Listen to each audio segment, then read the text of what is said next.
you've helped us reach 100,000 subscribers. So yeah, YouTube, we're still waiting for our silver button plaque. But in the meantime, we won another one. Best Street Food in London Restaurant Awards. Well done to the May team. As promised, at the 100,000 subscribers, we were going to give you a full in-depth Nasi lemak tutorial. This means that I'm going to show you from scratch how to make the sambal tumis belacan, the fried anchovies, fried peanuts, and of course fried chicken. Everything gorgeously fried for the Nasi lemak. Click on our previous video because I showed you how to make the fatty rice element, the coconut rice. So today let's concentrate on making our sambal. This is not any chili jam. This is sambal, the legit stuff that you have at home. I'm even going to be doing some pounding. Right, first of all, we need to crack on with our fried chicken. This means marinating our chicken, some ayam goreng. So let's jump into the kitchen. So, of course, you're going to need some chicken, galangal, lemongrass, curry leaves, and I got a little secret concoction of spices already ground up. We're going to cut up the tender part of the lemongrass and start pounding it in a pestle and mortar.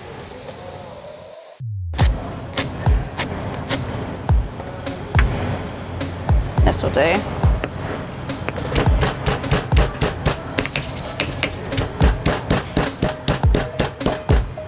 Bit of galangal. Look at that, fresh.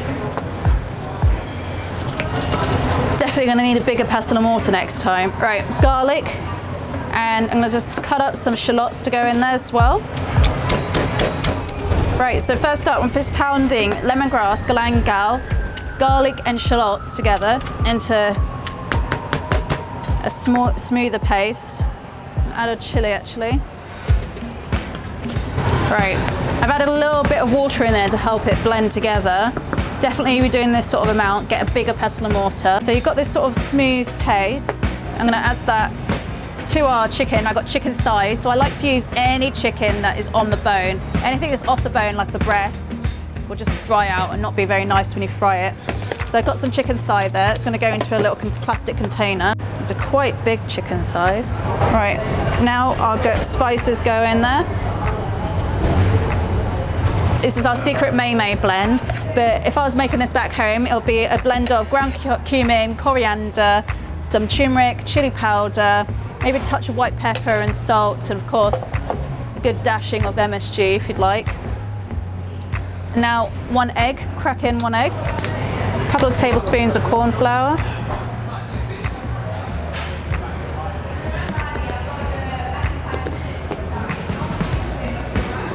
and you don't have to, but I like to use a little bit of coconut cream. So let's get stuck in, shall we?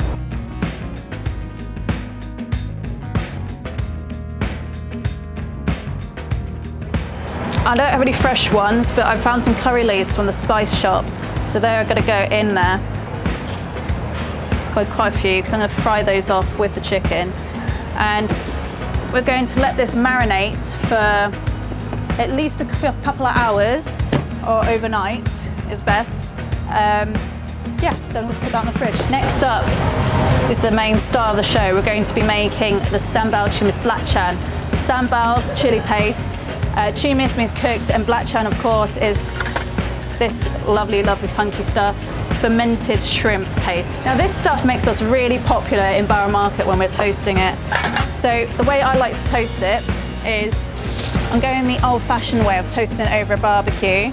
So I've broken some up, and I'm going to put it onto a little bit of foil like this, and just wrap it up.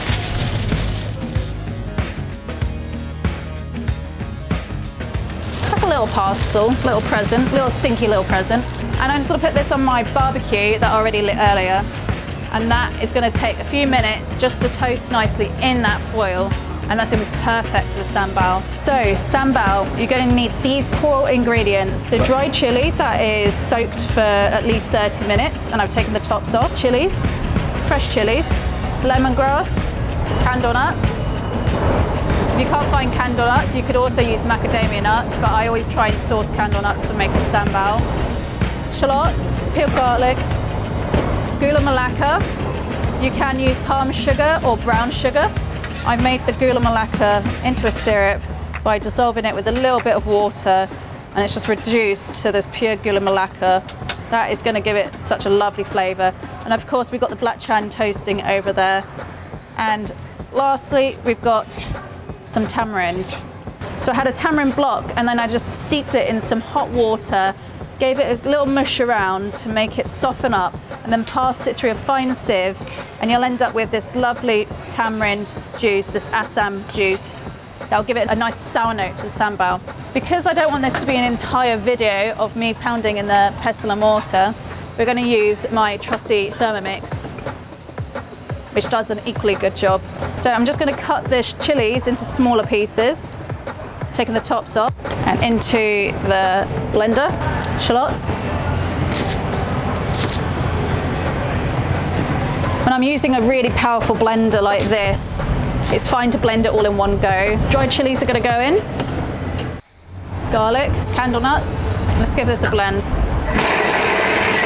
Now if you struggle to blend, just add a little bit more oil or water to help it come together. And what you'll end up with is a smooth, even paste, like so. Let's go check on the black chan. Come on. I can smell the fermented shrimp from here. I'm sure that's going to be really well toasted. Mind your fingers.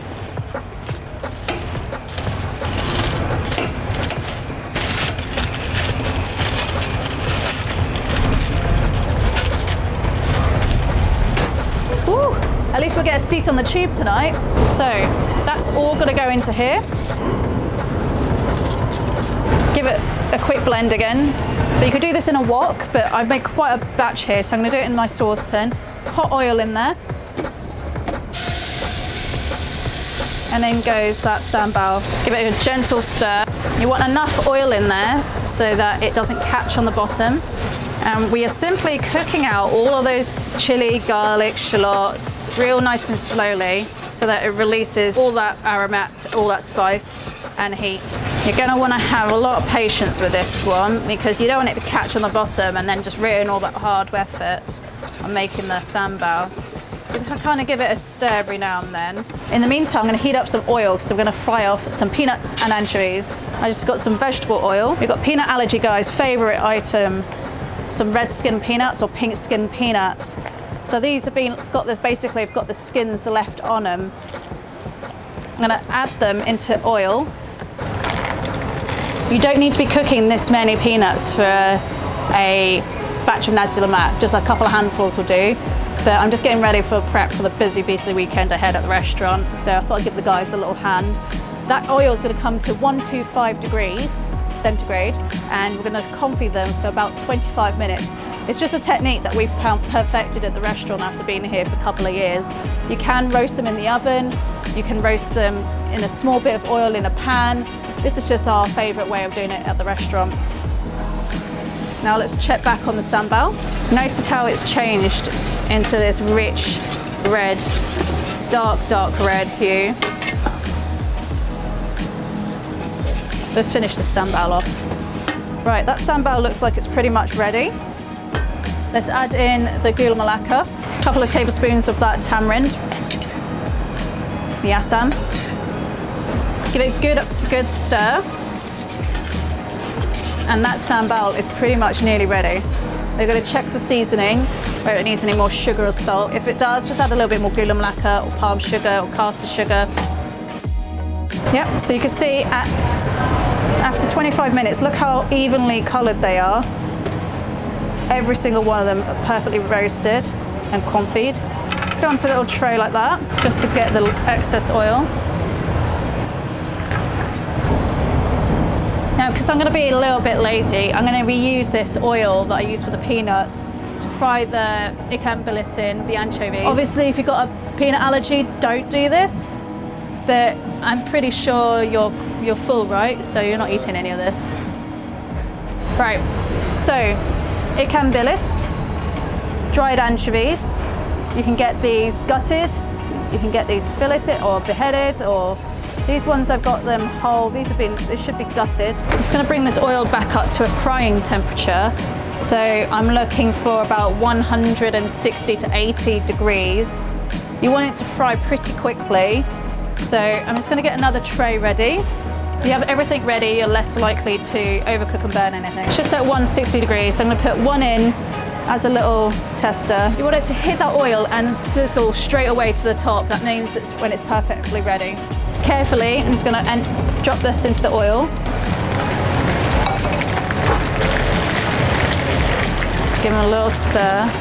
Little tip, when all the bubbles stop going away, that's when they're starting to fry and all that liquid is gone. Just give it a little bit longer. Give them a gentle stir so that you're coating every side of them. Not one's trying to escape.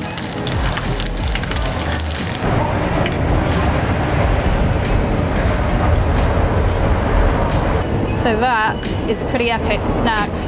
That is a great accompaniment. You can mix them all both together, but we keep them separate here at Haigh because of obvious reasons. Really happy with those. You definitely don't need to add any salt to these. And they're like crisps. Right. Turn that oil off. And I'm gonna get a fresh oil to do the chicken. This has been in the fridge for a couple of hours now. That's coming to 170 degrees centigrade. We want to cook the chicken, but not too fast, otherwise it'll color too fast and then be raw on the inside. So we're just going to do it on a slightly lower temperature. I'm just going to carefully drop this chicken, curry leaves and all. It's going to flavor that oil really nicely. Drop in some of that dredge there, extra dredge there for some grits. Right. So I've got some banana leaf. Now this is important for a nasi lemak because back home in Southeast Asia they use this to help wrap up the nasi lemaks. It imparts a really lovely flavour and fragrance to the rice, and yeah, using it as a wrapper, you can just grab and go all these nasi lemaks that are already wrapped up. It's perfect. I love to use some of this. It's going to use it as the base of our nasi lemak. So let's go and heat some up just to make it more pliable and also release a lot of that fragrance into the food. Come over here. I know that Uncle Roger complained that we didn't have enough fire in our kitchen, so I got my barbecue going and I'm going to heat up my banana leaf just on the barbecue like so. Look at that, just change colour. That is going to help the banana leaf become more pliable and also get lots and lots of flavour into the banana leaf. You'll see the steam coming off that banana leaf now.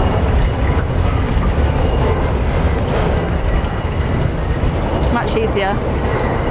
I mean, I would love to use this in our restaurant, but simply banana leaves are not native to the UK. And when they come to us, they're not in the best quality.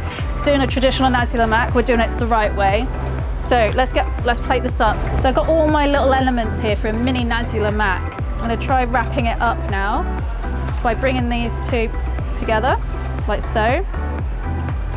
So I'm gonna keep that tight against the rice. And this is why it's so important to use banana leaf. This banana leaf is going to basically capture all of that flavour, that warm rice, everything in together in a little parcel. And you've got like a little chimney there, just a little steam out.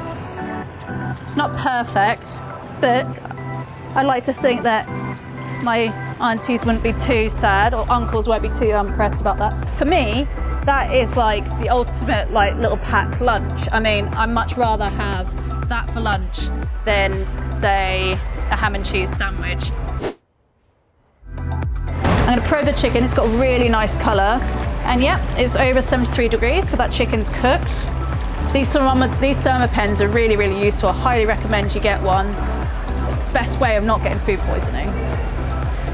Right, so the chicken's ready. Let's scoop it out onto a cloth. These pieces are huge.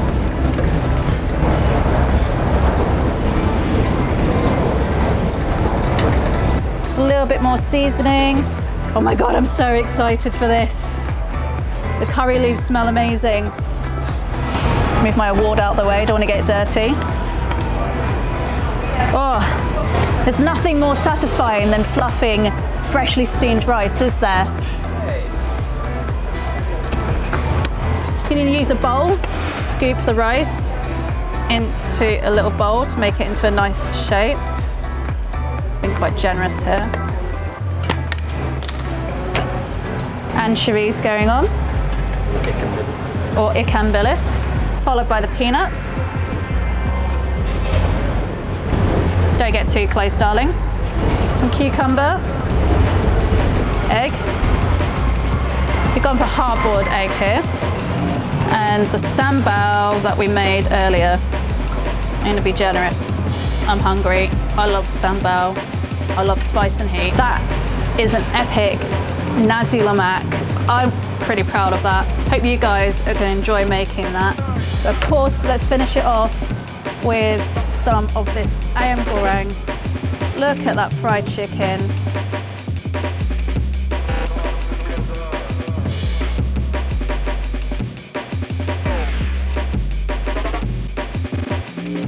Right, so that was our Nasi lemak tutorial. I think we covered all the elements on there. We've got the banana leaf, the coconut rice, the sambal, ikan bilis, peanuts, fried chicken. I mean, I know there's going to be a few harsh critics out there, but I think we did a really great job. Again, a huge thank you for you all for subscribing and helping us reach over 100,000 subscribers. If you're new, hit that subscribe button now and like, and also set your notifications on, because next week we are doing a huge life-changing announcement, and we would love you guys to be a big part of it. So hit that notification button and we'll see you, and let's makan again next week. Ciao guys.